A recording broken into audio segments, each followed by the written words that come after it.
right. So, okay, let's see the question. Can I repeat?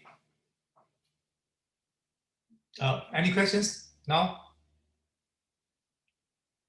Okay, all right. So if you have further questions, you can message me or email me after the class. Okay. So section 5.2. Okay. So chapter 5 is all about confidence interval, and section 5.1 we discuss large sample confidence interval for population mean. Okay. So section 5.2 is confidence interval for proportions. Okay.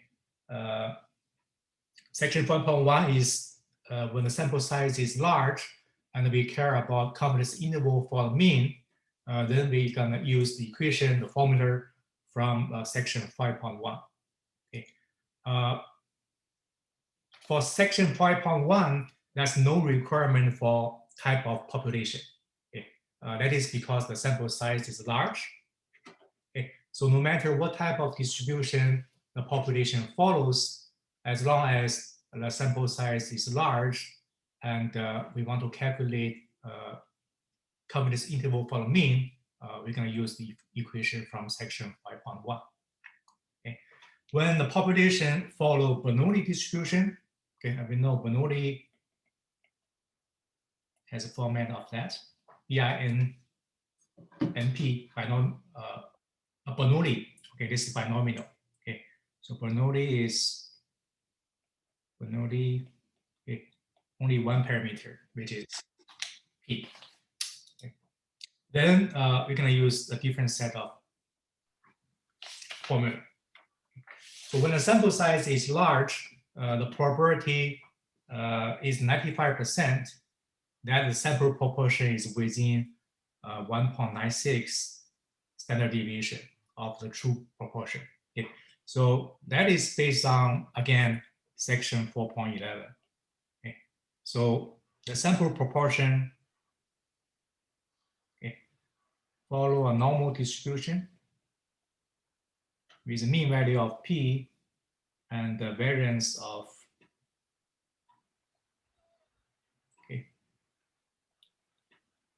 So this is again based on section 4.11.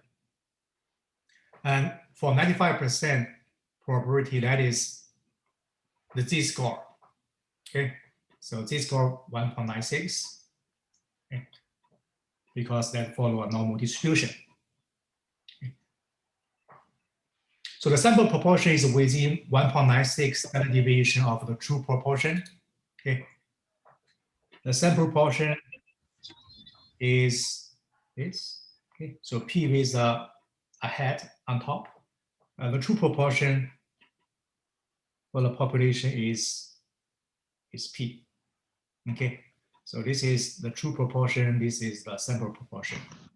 Okay, and the second equation also true. Okay, so 95% of all possible samples. So that is true proportion within sample proportion plus minus 1.96 lab.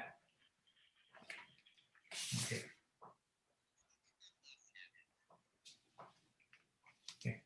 And about formulas is not a confidence interval, okay, because it include unknown population proportion P. Okay, and we need to get estimation of the p-value. Okay, normally we can replace sample proportion to replace population proportion P with sample proportion. Okay, but we have a better way right now to do the calculation. Okay, by doing a slight modification of n, which is the sample size. Okay, so the modified n, which is n with a head on top, is equal to sample size plus 4. Okay, and the modified p is x plus 2 over the modified n. Okay, so why we had that equation? It's not our job. Okay, so our job is to use the right formula for the right problem. Okay. Professor? Yes. What is that notation above the N and above the P before the equal sign, that little squiggly line? What does that represent again? That's the modified N, which you're going to use that for in the next slides. Okay. Thank you. Yeah. Thank you. So that is modified N and modified P, which we will use in formulas in the next slides. Okay. So confidence interval for proportion. If X is the number of success for N independent Bernoulli trial, okay, and success probability is P, so we know X follow a binomial distribution via N and P.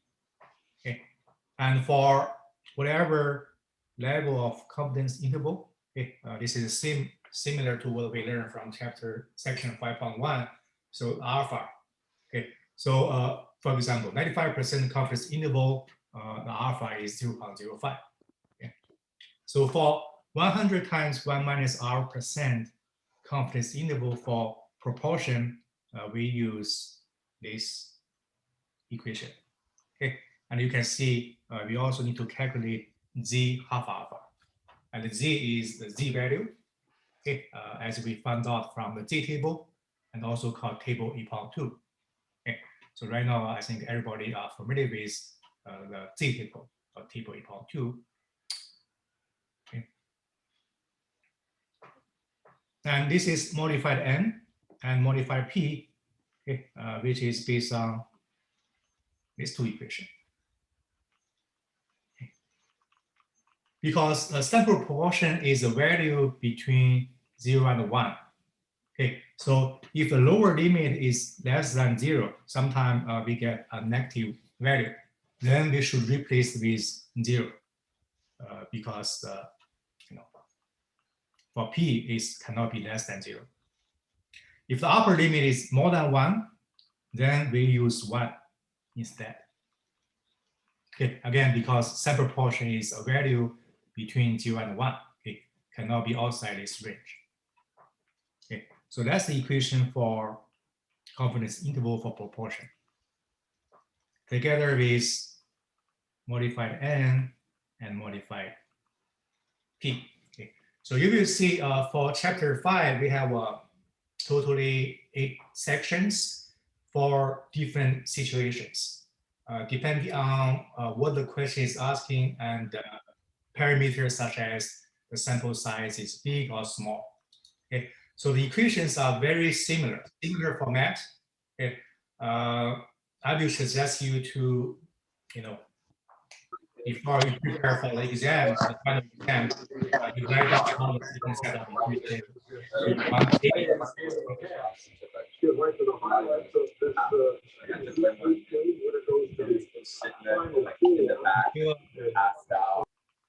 All right. Then let's look at an example. So this is interpolation method. I don't know what interpolation method means. It doesn't really matter. Okay, so I used to estimate heights above sea level for locations where direct measurement are unavailable. Okay, so in one articles in a journal, the Journal of Survey Engineer.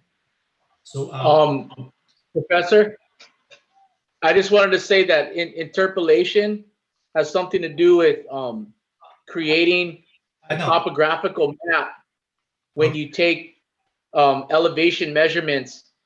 That's why it's related to the Journal of Survey Engineering. So you take these measurements and you create a topographical map from and that's that process of taking those measurements and creating a map is called interpolation.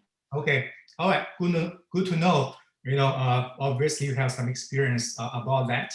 Okay, for this class, okay, even though you do not know what is interpolation method, doesn't affect how we calculate the questions. Okay, so let's just read the question first, and then let's discuss how we can resolve this problem. Okay, So we use a weighted average method of interpolation for estimate the height from GPS measurement is evaluated. Okay. So the method made large errors at 26 out of 74 samples. Okay. And from there, we know 26 out of 74 sample. So that is proportion. Okay. So 26 out of 74. Okay. Asking for 90% confidence interval for the proportion of location at which this method will take large errors. Okay, so first of all, look at the last sentence. 90% confidence interval. We know this is chapter 5. Okay, so chapter 5 all deal with confidence interval. And then which equation we use? Okay, so this is about proportion. Okay, so and then you can zoom in. This is chapter 2. Okay, confidence interval for proportions. Okay. Right. So number of success. Let's define it. X equal to 26. And number of trial N is 74. Okay. The remaining we just use this information and plug in the equations in this section. Okay. Modified N based on the equation is equal to 74 plus 4. Okay. And modified P is X plus 2 over modified N. Okay. And X is 26 plus 2, modified N is 78. Okay. And then we calculate using this equation. Okay. So just plug number in this equation.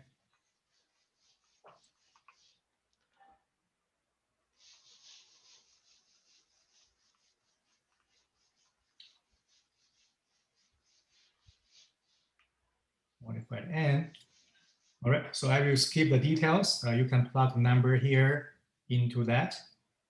That is equal to 0.0543. Okay. Then we calculate z half alpha here. Okay, z half alpha. Same approach as we did last time.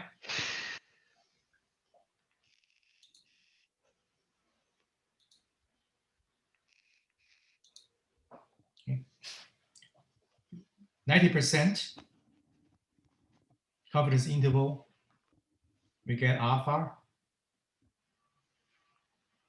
So alpha is 0.1. Okay. So for z half alpha,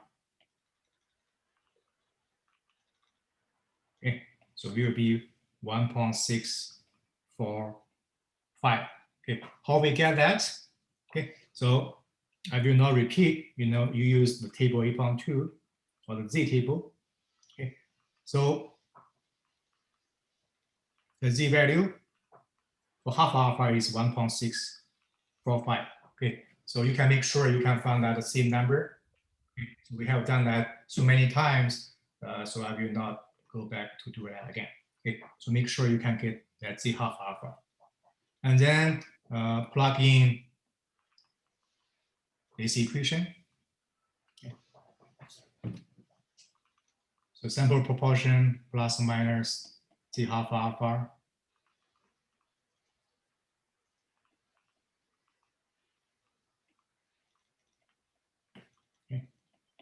is 0.3.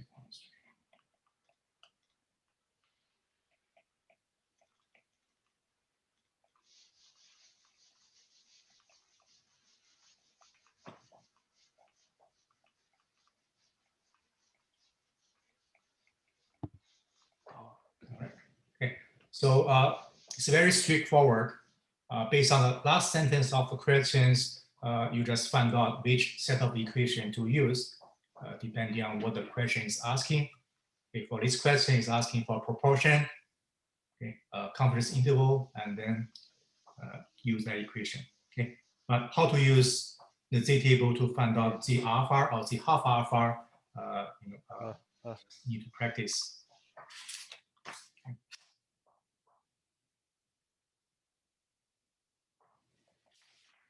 Another part of the same questions, okay, is asking for what sample size is needed to obtain 95% CI with width of 0.008. Okay, so we use the same equation.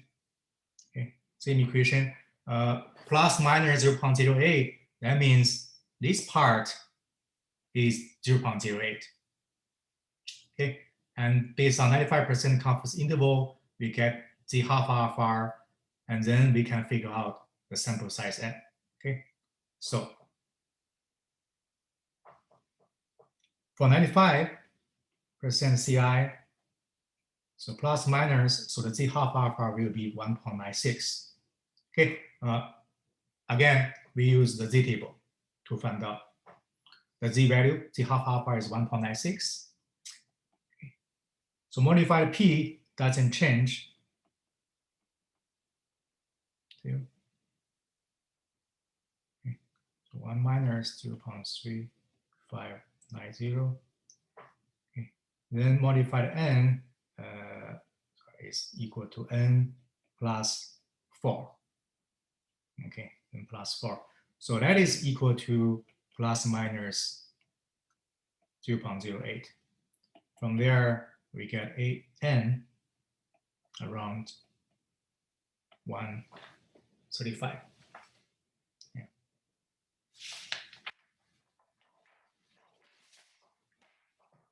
If we do not care about the confidence interval, sometimes we only care about the lower bound or the upper bounds. Okay, so remember the same thing we have for section 5.1. We also have a lower bound and upper bound. Okay, so for 100 times 1 minus r% lower bound. Okay, so for lower bound, we use minus, and we use alpha, not half alpha. Okay, for upper bound, okay, we use plus, and again we use alpha, not half alpha.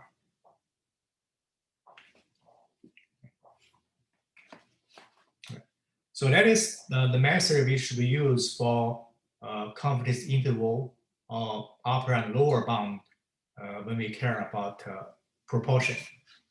Okay. Here also talk about a so-called traditional method.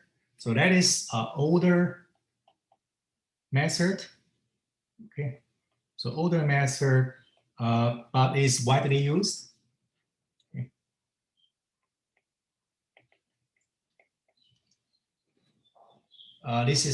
This traditional method is less accurate compared to the method we just discussed here, but because it is widely used, so we just show you the equation. Okay. This is the proportion, sample proportion of success in a large number of independent Bernoulli trial, and success probability is P. Okay. And then the equation is this. Okay. So sample proportion plus minus z half alpha. Okay. Okay. And method require the sample size is large with at least 10 success and 10 failures. Okay. Again, the traditional method is an older method, less accurate, but widely used. Okay. So if the question does not ask you to use the traditional method, we should use the method we just discussed here. Okay.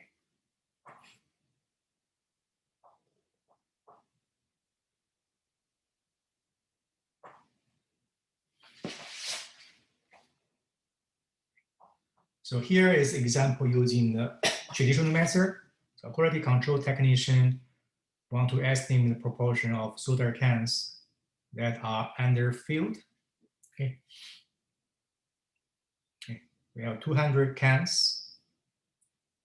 We have found out 10 underfilled, and for 95% confidence interval.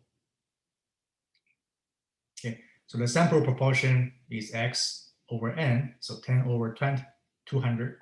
Okay. And then we can calculate the interval weights. Because this is 95% confidence interval, the z half alpha is 1.96. Okay, so we use this.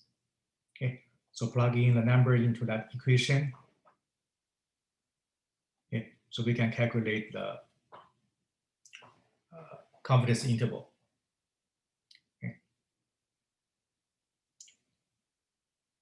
So that's the end for section 5.2, confidence interval for proportions.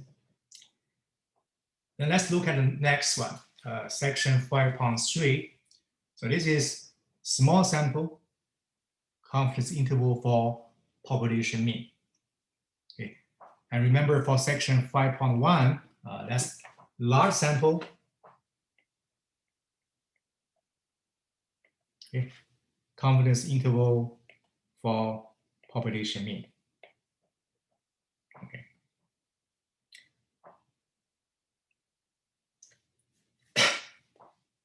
In section 5.1, the sample size needs to be large, but there's no requirement for what type of distribution the population follows. Okay. But when the sample size is small, okay, there's no good general method to find confidence interval. Okay. However, if the following condition is met, so when the population we know follow a normal distribution, and then we can use the so-called student's t distribution to calculate the confidence interval. Okay, so that's where this section discuss about. Okay, small sample confidence interval for population mean.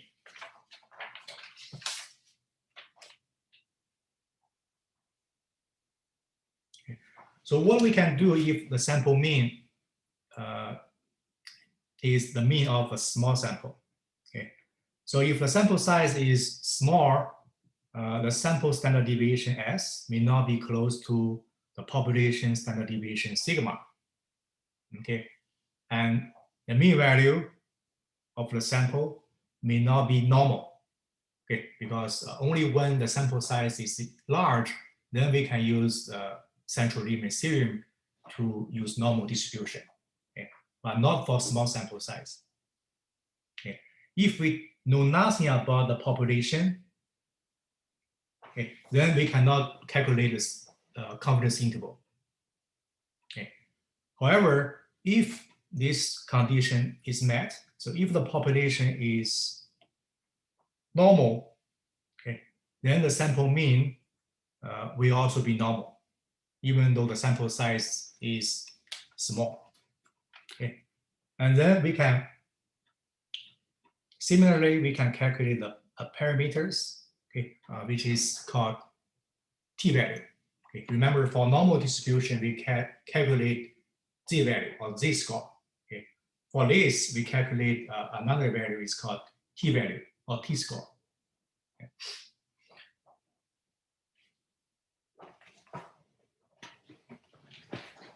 Okay. And we call that student's t distribution. Okay. For student's t distribution, here shows the density function, but you do not really need to worry about that. Okay, same as the density function for the z-score, a normal distribution. Okay, we're gonna use a table to find out the value. Okay, so we do not need to calculate the probability based on the density function. Okay, so we do not need to know about this. Okay, we will use a table instead. That table is just beside the table 8.2. It is called table 8.3. I'll call that t-table. Okay. So for students t distribution, when the sample size is small, which is less than 30, okay, and another condition is it comes from a normal distribution. So that's important. Sample size is small and it must follow a normal distribution, okay, with the mean value of mu, okay, and then this quantity, okay, we call that t-value. So that's mean value of the sample minus mu over the sample standard deviation over square root of sample size n. Okay. For students t distribution, it has another parameter which is called degree of freedom. So the degree of freedom is equal to n minus 1. Okay. For example, if the sample size is 15, the degree of freedom will be 15 minus 1, 14. So that is the degree of freedom. Okay.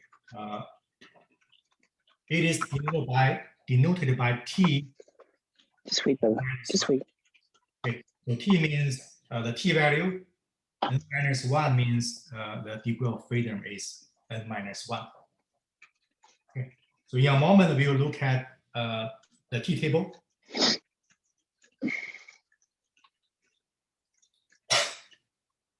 Here notes when the sample size n is large, and then the distribution is very close to normal distribution, so we do not use students t distribution.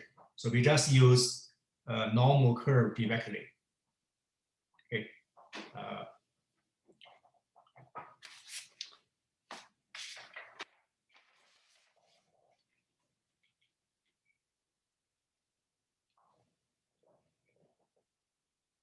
So more facts about the students t distribution. Okay. So the probability density function of the t distribution is depending on the degree of freedom. Okay, so which is equal to n minus 1. As we can see from the slides here. Okay, so here shows the curve for the z. This is z curve. Okay, so the pink line, okay, the z curve, and the remaining three curves are t curve with different degree of freedom. Okay, this is t curve with 1 degree of freedom of 1. This is t curve with degree of freedom of 10. Okay, what we can see here is all of these curves are symmetrical to 0. Okay, the mean value is 0, and it is also symmetrical. Okay, we can also see that the z curve has smaller sigma. Okay, which means the z curve is narrow. The spread is smaller compared to t curves. And t curve has different shapes depending on the degree of freedom. Okay. Professor, when it says that the t curves are more spread out than the standard normal distribution curves, is that referring to the tails specifically? Yeah. The tails. The t curve are more spread out than the standard normal curve. Okay, so we can see from here clearly this curve is standard z curve. Okay, so it's narrow. Okay, it's concentrated more to the middle side. But student t curve is wider, has fatter tails. Okay. Okay, so that's it means. So t curves are more spread out compared to normal distribution. So table 8.3 called t table give us probability associated with students t distribution. Okay, let's look at the t table. Okay. So it is a little bit different compared to the z table as we know of. Okay, and alpha here is the probability. Okay, and this value is the degree of freedom.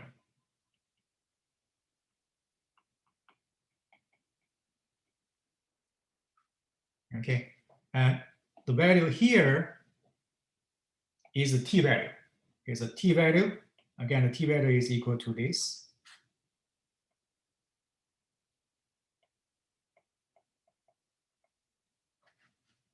Right. So I'm going to show you how we can use the t table. Okay. So first thing we need to do is we need to calculate the degree of freedom. Okay. Okay. For example, for degree of freedom and the alpha or the probability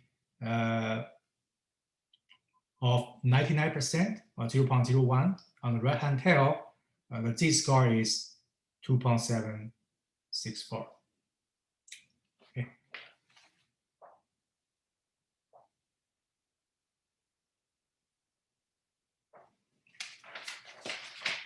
So as in this example, okay, so we have a random sample size of 10. Okay.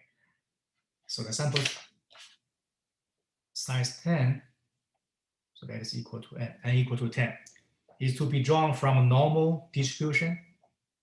Okay, so the two conditions are met. Small sample, okay, less than 30 is small sample, and the population follow a normal distribution. Okay, mean value is 4. Student's t statistic, okay, is equal to this. We need to calculate the t value. What is probability that t larger than 1.833? Okay, so first of all, we calculate the degree of freedom. So that is degree of freedom is equal to n minus 1. So that's 10 minus 1 is equal to 9. Okay, and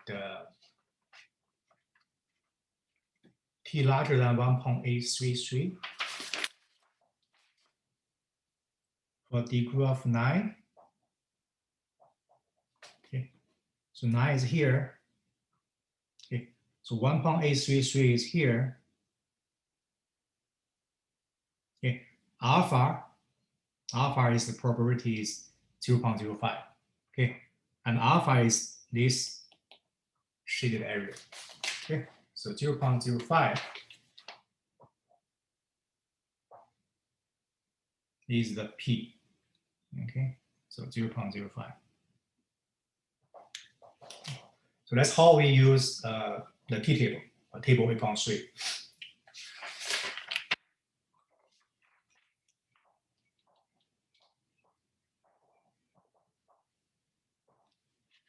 Right, another example asking us to find out the value for the t14. So the degree of freedom is 14, whose lower tail probability is 0.01. Okay, so for the t table, it is symmetrical. Okay, so the lower tail, so this part is 0.01. Because it's symmetrical, the upper tail here is also 0.01.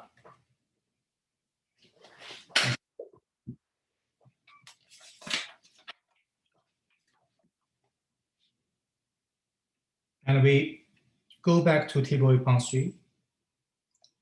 The degree of freedom is 14. So 14 is here.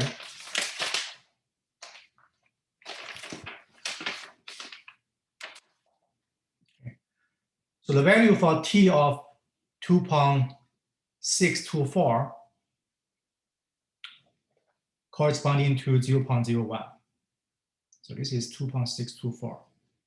Okay, but this is probability on the right-hand tail. Okay, but again, because the t curve is symmetrical. Okay, so the probability of 1% in the lower tail gonna be minus 2.624. So 2.624 here. So for 1% on the left-hand tail, lower bound will be minus 2.624. Okay, again, because it is symmetrical to 0. Okay.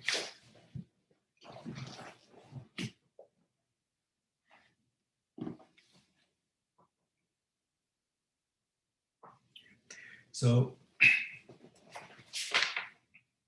in general, if x1 and xn is small random sample, condition 1, condition 2 follow a normal distribution. So again, these are very important. Okay, so especially the second one, follow a normal distribution. And then we can calculate the confidence interval using this equation.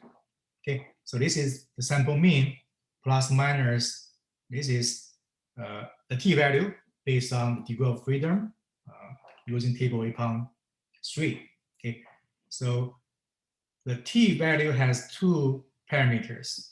The degree of freedom is n-1, and then t half alpha. Professor, I have a question, just real quickly. So in this t interval, or the student's t confidence interval problems, you mentioned that alpha is the probability. Is that true for all the other times that we see alpha in different calculations and equations? The alpha is going to represent probability? Alpha is not necessarily means probability. Okay, just it's alpha is the value in the confidence interval. Okay. Okay, so if the randomness involved, then we can use probability, but sometimes it doesn't involve this randomness. Okay, so I see. related to whatever the confidence interval the question is asking. Okay, so 99% confidence interval, then we let this value equal to 99%. Then we calculate the alpha. Okay, so we use this equation to calculate students' t confidence interval. Okay, and here is the sample standard deviation. Here is the sample size. Okay, so again, you must have a sample coming from a normal distribution. Okay, must have. Okay, and sample should not have outliers. So what are outliers? So outliers are value much larger or much smaller compared to remaining of the sample. So if the sample contains outliers, then we cannot use this equation. Okay, so no outliers. No outliers. And also these two conditions. Small sample follow a normal distribution.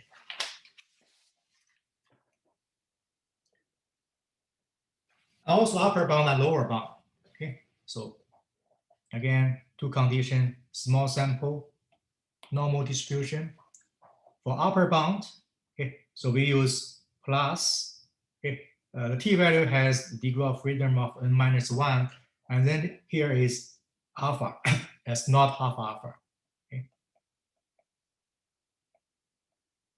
As you remember, this is the same as what we learned from section 5.1 and 5.2. Okay, so when we calculate upper or lower bound, we use alpha, not half alpha, okay, because that's only one side.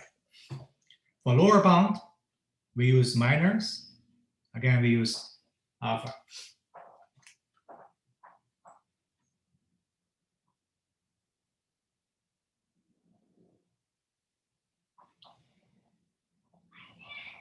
Okay, here shows the special situations. Okay, if we have a small sample, okay, and the small sample coming from a normal distribution. Okay, then we know we're gonna use the equation we just learned. Okay, however, if the population standard deviation is known, So if the sigma is known, then we do not need to use students T distribution. Okay. So if that's the case, we do not use students T curve if the population standard deviation sigma is known. Okay. Instead, we'll use the Z table, table upon 2. Okay. Okay.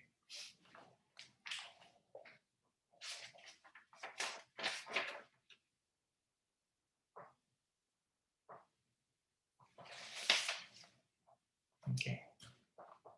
Here is short answer question. Okay. So engineer reads a report that states a sample of 11 concrete. Okay. So sample size 11 we know is small sample, and also have an average strength of 38 megapascal. Okay. So average, so that's the mean value. Standard deviation is, okay. Should we use the T curve to find the confidence interval for the mean value? Okay, so we know the sample size is small. Okay, another condition for T curve is it need to be follow a normal distribution.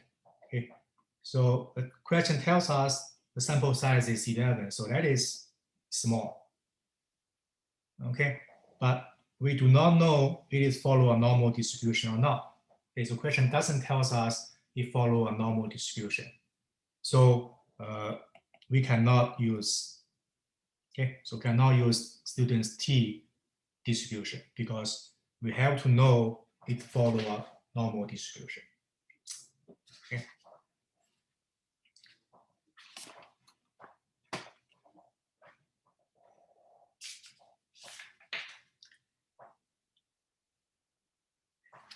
So here is another question. Okay. So I normally look at the last sentence so I can zoom in which set of formula to use. Okay. So 99% confidence interval, this is chapter 5 questions. Okay. Then it's asking for the mean. Okay, sample mean. Then we have section 5.1, which is for large sample, and section 5.3, which is mean for small sample. Okay. All right, then let's read the question. So this is article about pre-stressed beams. Okay. So the measurement of the shear strength in kilonewton, sample size 15, so small sample. Okay. Assume on the basis of very large number of previous measurements of other beam, the population shear strength follow a normal distribution. Okay, so that's important. So we know it follow a normal. It also tells us about the population standard deviation, 180. Okay. So that is special situation, which is here. Okay. So if we know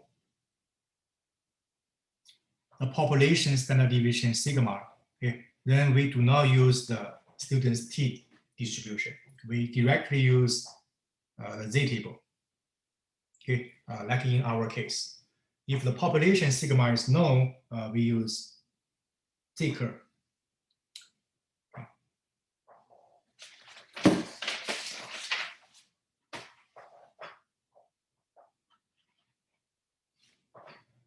Okay.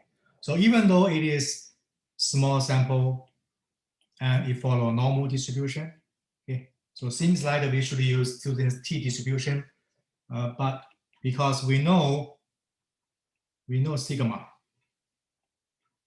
so let's belong to a special situation. We know sigma is 180. Okay. So we should use the Z table. Okay. For the Z table, the confidence interval will be this. So mean value, we calculate Z score. Z-score. Right. So the mean value of x, we can just easily calculate the mean value for these 15 samples. The mean value is much. Okay. Right. Z half alpha, let's deal with Z half alpha later. Standard deviation S. But because we know the population standard deviation 180, okay, so we just use 180 for standard deviation. Sample size is 15. Okay, so Z half alpha, because this is 99% CI confidence interval. Okay.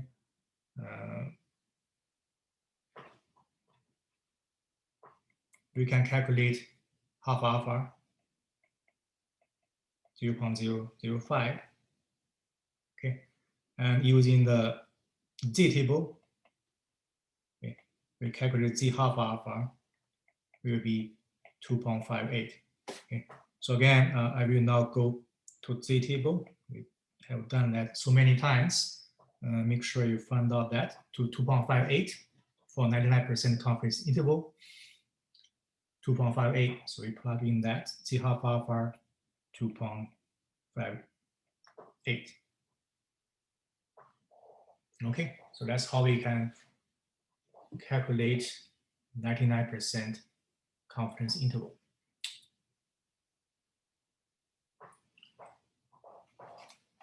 Yeah.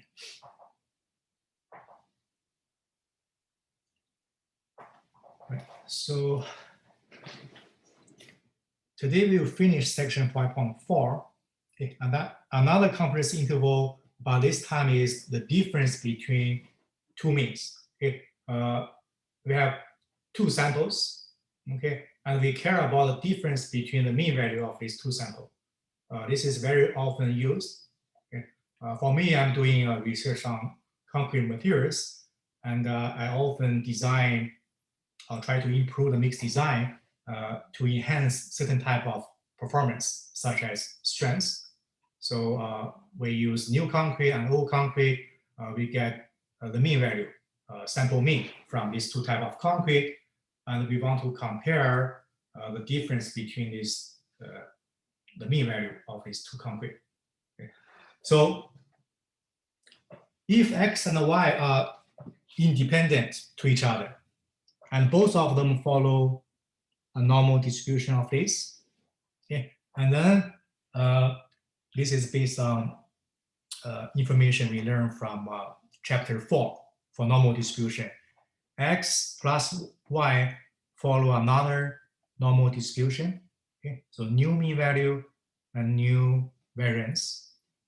For x minus 1, y, we follow a normal distribution of mean value of mu x minus mu y, but the variance still sigma x squared plus sigma y squared.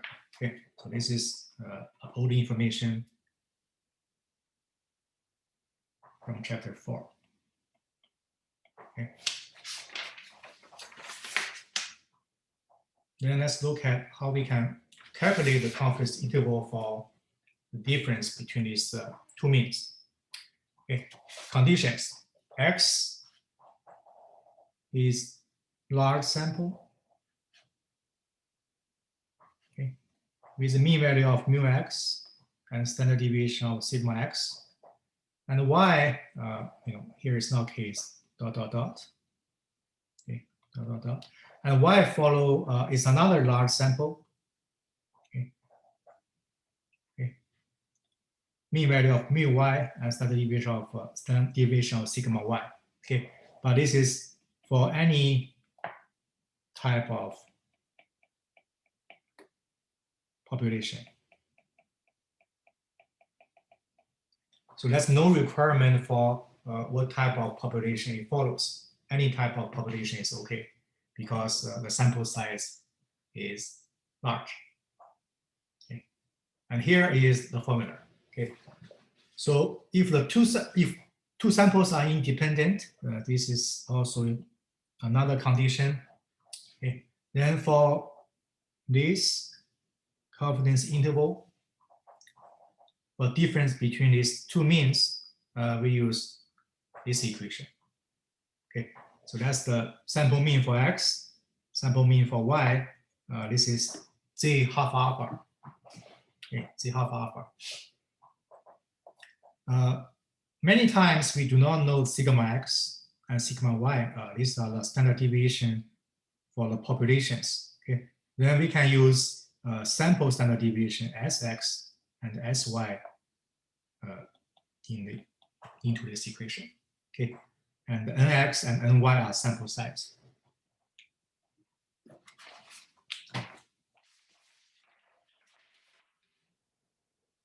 And here is sample example. The chemical composition of soil varies with depths.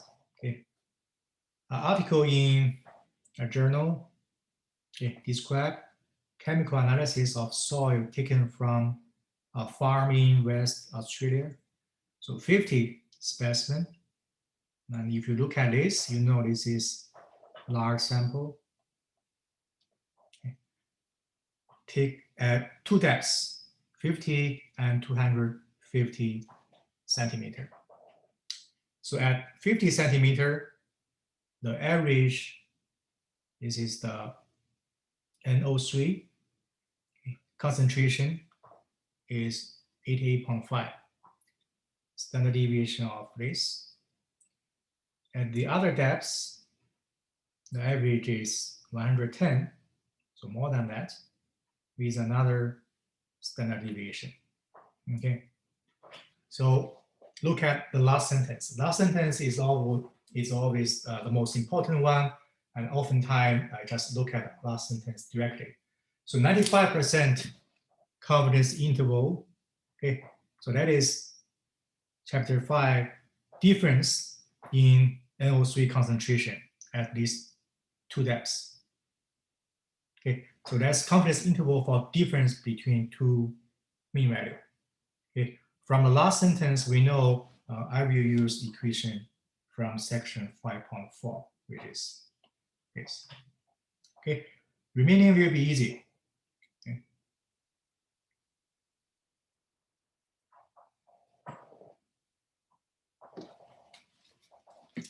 So let's define x1, x50. So we have 50 sample. So concentration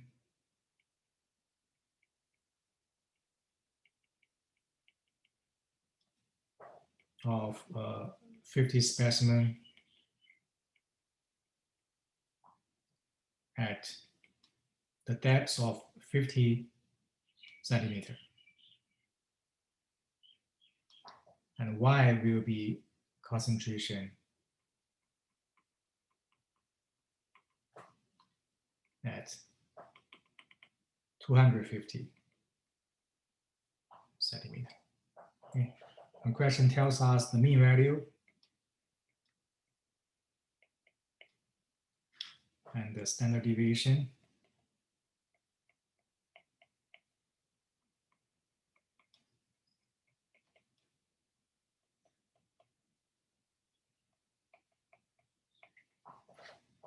Okay, so because the sample size is 50, that's large sample. So the condition is met. Okay, so that is the only condition required. So large sample for any type of distribution. Okay, and also the two sample need to be independent. Okay, which is true for this case because it didn't tell us it is not independent. Okay, so again use this equation.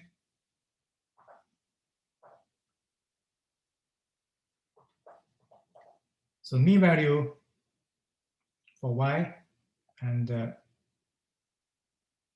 for x, okay, is equal to mean value for y minus mean value for x plus minus. Okay, so z half alpha is depending on the confidence interval. So 95%, we have done that many times. So 95%, the z half alpha is 1.96. Okay. So then square root.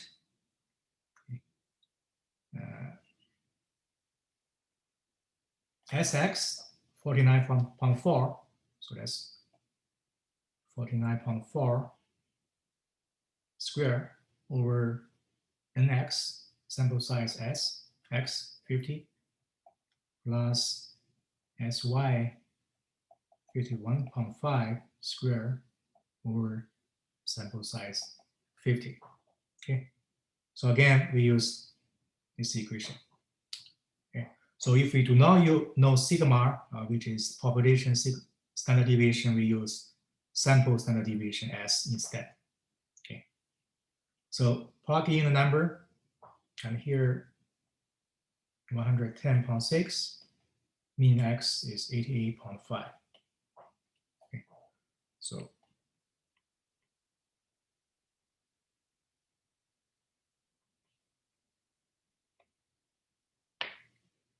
so 95% confidence interval for the difference in NO3 concentration at these two depths is 22.1 plus minus 19.8.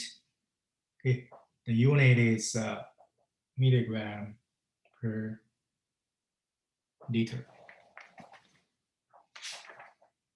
Okay, and that's the end for section 5.4, and we stop here today.